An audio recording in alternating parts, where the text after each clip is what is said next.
গুপ্তচর বৃত্তির অভিযোগে গ্রেফতার হওয়া আমেরিকান সাংবাদিক ইভান গার্শকোভিচের বিচার শুরু করেছে রাশিয়ার আদালত। বুধবার সকালে ইয়েকাটেরিনবার্গ শহরের একটি আদালতে হাজির করা হয় তাকে। এ সময় আদালত কক্ষে গণমাধ্যমকে সংক্ষিপ্তভাবে প্রবেশের অনুমতি দেওয়া হয়। গার্শকোভিচের বিরুদ্ধে আনা অভিযোগ প্রত্যাখ্যান করেছে তার প্রতিষ্ঠান ওয়াল স্ট্রিট জার্নাল।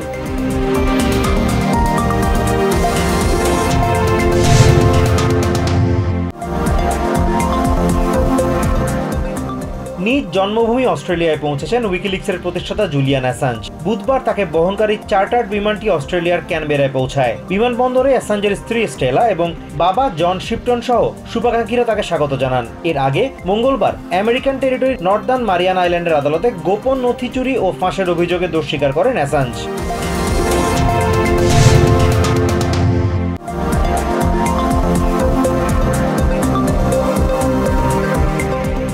বিতর্কিত কন্টেন্ট সরাতে বাইডেন প্রশাসন বেআইনিভাবে সামাজিক মাধ্যমগুলোকে বাধ্য করেছে এমন দাবি খারেজ করে দিয়েছে সুপ্রিম কোর্ট। বুধবার 6-3 সংখ্যাগরিষ্ঠের মতামতের ভিত্তিতে এই রায় দেয়া হয়েছে।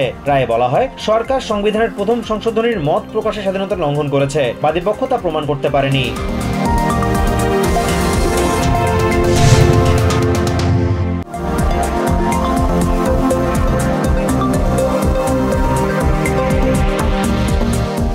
আগামী নভেম্বরের প্রেসিডেন্ট নির্বাচনের আগে প্রথম প্রেসিডেন্সিয়াল বিতর্কে মুখোমুখি হতে যাচ্ছেন প্রেসিডেন্ট জো বাইডেন ও সাবেক প্রেসিডেন্ট ডোনাল্ড ট্রাম্প। CNN এর আয়োজনে ইস্টার্ন সময়ে বৃহস্পতিবার রাত 9টায় অ্যাটলান্টায় এই বিতর্ক অনুষ্ঠিত হবে।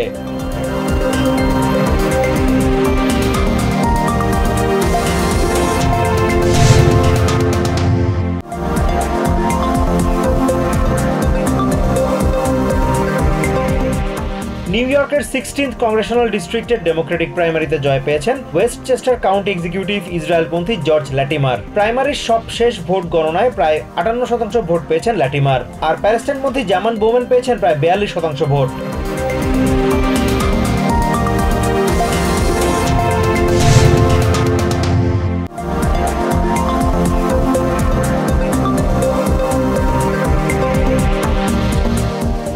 নিউ জার্সির একটি বাড়ির ভেতর থেকে 2 মেয়ে শিশুকে মৃত অবস্থায় উদ্ধার করেছে পুলিশ। মঙ্গলবার লেকউড টাউনশিপের একটি বাড়ি থেকে তাদের মরদেহ উদ্ধার করা হয়। এই ঘটনায় ওই শিশুদের মায়ের বিরুদ্ধে হত্যার অভিযোগ আনা হয়েছে।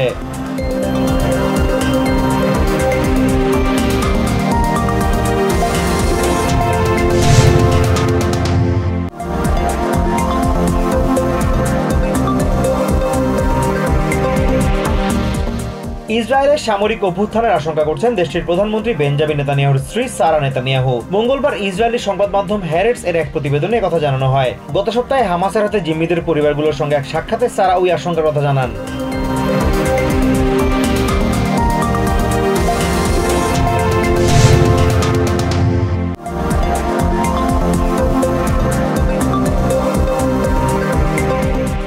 পশ্চিমা সামরিক জোট নেটোর পরবর্তী মহাসচিব হিসেবে আনুষ্ঠানিকভাবে নিয়োগ পেয়েছেন নেদারল্যান্ডসের বিদায়ী প্রধানমন্ত্রী মার্ক রুটে। বুধবার জোটের 32 সদস্য রাষ্ট্র রুটের নিয়োগ নিশ্চিত করেছে। আগামী 1 অক্টোবর বর্তমান মহাসচিব ইয়েন্স স্টলটেনবার্গের কাছ থেকে দায়িত্ব গ্রহণ করবেন তিনি।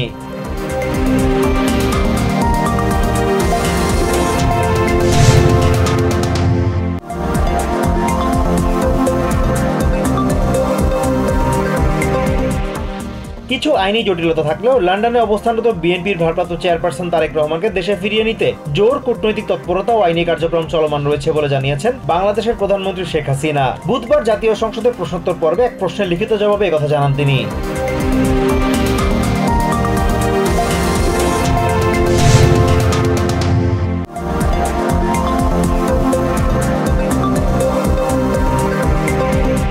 টি-20 বিশ্বকাপের প্রথম সেমিফাইনালে সাউথ আফ্রিকার মুখোমুখি হতে যাচ্ছে আফগানিস্তান। ত্রিনিদাদের ব্রায়ান লারা স্টেডিয়ামে ইস্টার্ন টাইম বুধবার রাত 8:30টায় অনুষ্ঠিত হবে ম্যাচটি।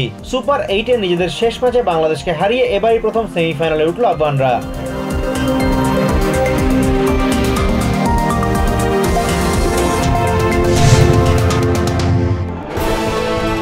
সৌজন্যে সোশ্যাল ইসলামী ব্যাংক PLC।